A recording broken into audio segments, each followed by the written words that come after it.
Welcome to Suman TV. నేను మీ నవీన్. ప్రస్తుతం మనం ట్రీట్మెంట్ రేంజ్ హాస్పిటల్లో ఉన్నాము. మనతో ఉన్నారు ప్రముఖ సైకియాట్రిస్ట్, అదేవిధంగా సెక్సియాలజిస్ట్ డాక్టర్ సునీల్ కుమార్ రెడ్డి గారు. హాయ్ సార్, నమస్తే అండి. సార్, మీ వీడియో కింద ఒక కమెంట్ వచ్చింది. ఒక పెద్ద ఆయన, తాతగారు అనుకుంటా, సో 70+ వయసు ఆయన మెన్షన్ చేశారు అక్కడ. నా వయసు 70 సంవత్సరాలు, నాకు కోరికలు అయితే ఎక్కువగా ఉన్నాయి, కానీ అంగం అనేది స్తంభించడం లేదు అంటున్నారు. సో అట్లాంటి వాళ్ళకంటే 60 దాటిన తర్వాత కోరికలు ఎక్కువ అవుతాయా, లేదంటే తగ్గుతాయా ఏంటి అనేది వాళ్ళకి, ఒకవేళ అంగస్తంభన జరగాలంటే వాళ్ళకి కూడా ట్రీట్మెంట్ ఉంటుందా సార్? సో ఇప్పుడు మనము స్పెసిఫిక్గా ఏంటి అంటే 60 ఏళ్ళ తర్వాత, అంటే ఆ పర్సన్ 70 అన్నారు, కానీ 60 ఇయర్స్ తర్వాత ఏంటి అంటే కోరికలు పెరగడము అలా కాకుండా వాళ్ళ పరిస్థితులు సెక్షువల్ యాక్ట్కి అనుకూలంగా ఉంటాయి. బేసికలీ లైఫ్లో ఈ మనీ సంపాదనలో వెనకపడటం కావచ్చు, ఈవెన్ పిల్లల నుంచి దూరం అవ్వటం కావచ్చు, ఇట్లాంటివన్నీ వాళ్ళ స్ట్రెస్ ఫ్రీ లైఫ్లో ఉంటాయి. సో బేసికలీ ఆ స్ట్రెస్ ఫ్రీ లైఫ్లో ఏంటి అంటే సెక్షువల్ యాక్ట్ అనేది ఒక హైని ఇస్తుంది, మైండ్ రిలాక్సేషన్ ఉంటుంది. ఎగ్జాక్ట్లీ. సో కానీ మనం మాట్లాడుకునే ఈ కేసు ఏంటి అంటే వాళ్ళకి కోరికలు ఉంటున్నాయి, అంటే డిజైర్, సెక్షువల్ యాక్ట్ చేయాలన్న కోరిక ఎక్కువ ఉంటుంది, బట్ దానికి సంబంధించి అంగస్తంభన అనేది సరిగ్గా రావదు. ఎరెక్టైల్ డిస్ఫంక్షన్ అంటాం దాన్ని. సో కోరిక తగ్గట్టు అంగానికి రక్త ప్రసరణ జరగక అంగం గట్టి పడటంలో ఇబ్బంది పడుతుంటుంది, దాన్ని ఎరెక్టైల్ డిస్ఫంక్షన్. సో దీనికి ట్రీట్మెంట్ తీసుకోవడం ద్వారా వాళ్ళ సెక్షువల్ లైఫ్ కానీ సాంసారిక జీవితం కానీ ఈజీగా చేసుకోవచ్చు. ఓకే, ఏంటి ఎట్లాంటి ట్రీట్మెంట్ ఉంది సార్ వాళ్ళకి? అబోవ్ 60 గురించి మాట్లాడదాం ఇప్పుడు. అంటే స్పెసిఫిక్గా మీరు అన్న కేసు నాకు వాళ్ళు ఇంకా ఎక్స్ట్రా డీటెయిల్స్ ఏం పంపలేదు. Just I'm age 70 sir, I'm want to participate అన్నారు, ఎరెక్షన్. సో అబోవ్ 60 తర్వాత ఏంటి అంటే వాళ్ళకి మెడికల్ కోమార్బిడిటీస్, అంటే వేరే డిజార్డర్స్ లైక్ షుగర్ కావచ్చు, బీపీ కావచ్చు, థైరాయిడ్ ఇష్యూస్ కావచ్చు, కిడ్నీ ఫంక్షన్స్ కావచ్చు, ఈవెన్ హార్ట్ ప్రాబ్లమ్స్ కావచ్చు, ఇలాంటివన్నీ ఉండి వాటికి తగ్గ మెడికేషన్స్ వాడుతూ ఉంటారు. వీటి వల్ల డ్రగ్ ఇండ్యూస్డ్ ఎరెక్టైల్ డిస్ఫంక్షన్ కానివ్వండి, ఆర్ ఈ బ్లడ్ షుగర్ లెవెల్స్ వల్ల అంగానికి రక్త ప్రసరణ తగ్గటం కానివ్వండి, ఇలాంటి సమస్యలు ఉంటాయి. అవి అన్నీ చూసుకునేసి మనం రెఫర్ చేసుకునేసి ఏంటి ఇబ్బంది అని ఫిజికల్ ఎగ్జామినేషను, సింపుల్ బ్లడ్ టెస్ట్లు చేసుకునేసి వాళ్ళకి స్పెసిఫిక్గా ఏంటి అంటే ఎటువంటి సైడ్ ఎఫెక్ట్స్ లేని ట్రీట్మెంట్ ఇవ్వాల్సి వస్తుంది. ఆల్రెడీ మెడికేషన్స్ వాడుతుంటారు, రకరకాల మెడికేషన్స్.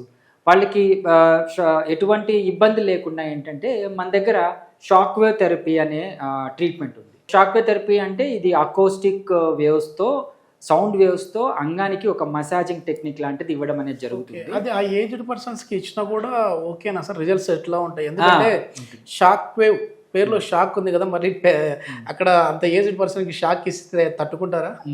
సో మనము ఇప్పుడు నేను షాక్ వేవ్ థెరపీ అన్నాను కదా, దాంట్లో షాక్ అనేది మిత్ వర్డ్ అండి. అంటే ఇది ఎలక్ట్రికల్ షాక్ ఇవ్వటం కానీ అంగానికి ఒక కరెంట్ పంపించడం కానీ కాదు. ఇది ఏంటి అంటే ఒక ప్రోబ్తో, అంటే ఇది సౌండ్ వేవ్స్ని ప్రొడ్యూస్ చేసే ఒక ప్రోబ్.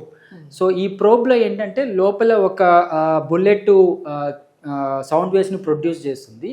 అది ఇక్కడ మనం అంగానికి మసాజింగ్ చేయడం ద్వారా సో అంగంలోని కణజాలాన్ని యాక్టివేట్ చేయడం, అంటే రిపేర్ చేయడం జరుగుతుంది. సో ఈ ప్రోబు అంగానికి ఒక మసాజింగ్ టెక్నిక్ లాగా వాడటమే. సో ఇందులో పెద్దవాళ్ళకి అంతగా డిస్కంఫర్ట్ కానీ సైడ్ ఎఫెక్ట్ కానీ ఏమీ ఉండవు. ఓకే, అంటే ఇంకా ఇది చేయడం వల్ల వాళ్ళకి అంగస్తంభన అనేది మంచిగా జరుగుతుంది. సో ఇందులో అంటే సైన్స్ ఏంటి అంటే బేసికలీ ఇది అంగానికి బ్లడ్ సప్లైని ఇంప్రూవైజ్ చేస్తుంది.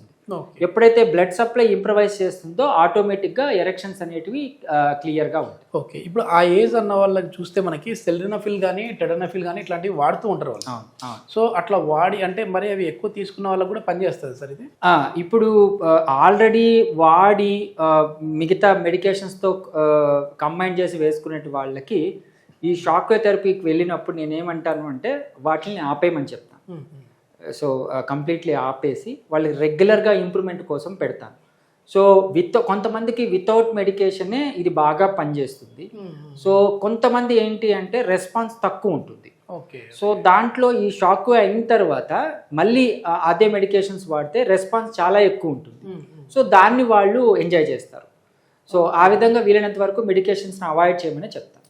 ఓకే, ఇప్పుడు మీరు ఎట్లాంటి మెడిసిన్స్ ఏమన్నా అంటే దీంతో పాటుగా ఏమైనా మెడిసిన్ సజెస్ట్ చేస్తారా, లేదంటే లైఫ్ స్టైల్ కానీ ఫుడ్ హ్యాబిట్స్ కానీ ఏమైనా చేంజ్ చేయాలని చెప్తారు? ఆబ్వియస్గా పెద్దవాళ్ళలో ఏంటి అంటే మనం ఈ షాక్ వేవ్ థెరపీ ఇచ్చేటప్పుడు అంగానికి ఒక బలాన్ని ఇచ్చేయడానికి డైలీ సప్లిమెంట్స్ లాంటిది ఇంక్లూడ్ చేస్తాము. Okay okay. కానీ టెడలాఫిల్, సెలినాఫిల్, అవినాఫిల్, వడ్డినాఫిల్ అవి వీలైనంత వరకు అవాయిడ్ చేస్తాం. ఇది ఎన్ని రోజులు ట్రీట్మెంట్ సార్ వాళ్ళకి? పెద్దవాళ్ళు వాళ్ళ సమస్యను బట్టి ఎంత కాలం నుంచి వాళ్ళు ఫేస్ చేస్తున్నారో దాన్ని బట్టి మనము 8 నుంచి 12 సెషన్స్ వరకు వాళ్ళకి ఇవ్వడం అనేది జరుగుతుంది. Okay okay. వాళ్ళకి ఇన్ బిట్వీనే వాళ్ళకి ఇంప్రూవ్మెంట్ అనేది ఉంటుంది. సార్ మామూలుగా ఈ ఏజ్కి సంబంధించిన వాళ్ళు వచ్చినప్పుడు మిమ్మల్ని డైరెక్ట్గా మీట్ అయినప్పుడు వాళ్ళు చెప్పే మెయిన్ ప్రాబ్లం ఏంటంటే, నేను అడిగిన క్వశ్చన్ మాదిరిగానే ఉందా, లేదంటే ఇంకా ఏమైనా అడిషనల్గా యాడ్ చేస్తున్నారు? ఇది క్లియర్గా వాళ్ళకి ఏంటంటే ఆ ఫ్రీ టైం దొరుకుతుంది, బట్ సెక్షువల్ డిజైర్ ఉంటుంది, దానికి తగ్గట్టు అంగస్తంభన రాదు అనే నాకు డైరెక్ట్గా క్లయింట్స్ వస్తూ ఉంటారు. దీంతో పాటు కొంతమందికి అంగం స్తంభిస్తుంది బట్ వెంటనే మెత్తబడిపోతుంటుంది. సో ఇది కూడా ఎరెక్టైల్ డిస్ఫంక్షన్ కిందకే వస్తుంది. ఇంకొకటి ఏంటంటే అంగం స్తంభించిన తర్వాత త్వరగా లీక్ అయిపోతుంది, ఎక్కువసేపు హోల్డ్ చేయకుంటున్నాను సార్ అంటే శీఘ్రస్ఖలనం. సో ఇది కూడా సమస్యలో ఉంటుంది. సో ఇవి 2 సమస్యలు పెద్దవాళ్ళలో ఎక్కువ ఉంటాయి. సో దానికి మనం ఈ షాక్ వేవ్ థెరపీ ద్వారా వాళ్ళకి ట్రీట్మెంట్ ఇవ్వచ్చు. ఇప్పుడు ఈ వీర్యం అనేది మామూలుగా ఏజ్ని బట్టి ఎంత ఏజ్ వరకు అసలు ఈ వీర్యం అనేది స్ఖలనం జరుగుతూ ఉంటుంది సార్? అసలు వీర్య స్ఖలనానికి సెక్షువల్ యాక్ట్కి ఏజ్ అంటూ లేదట. అంటే నాకు హయ్యెస్ట్ ఏజ్ వచ్చేసి 87 పర్సన్. నేను చాలా ఇంటర్వ్యూస్లో కూడా చెప్పాను. బట్ అబోవ్ 100 తర్వాత కూడా అంగస్తంభన అనేది ఉంటుంది. అది యాక్చువల్గా హ్యూమన్కు ఉండే నేచర్. మనకు ఆకలి ఎలాగో సెక్షువల్ డిజైర్ కూడా అంతే. సో ఆకలి, నిద్ర, సెక్షువల్ యాక్ట్ ఒక హ్యూమన్ బీయింగ్కి చనిపోయేంత వరకు ఉంటాయి. Okay okay okay. Thank you sir. Thank you.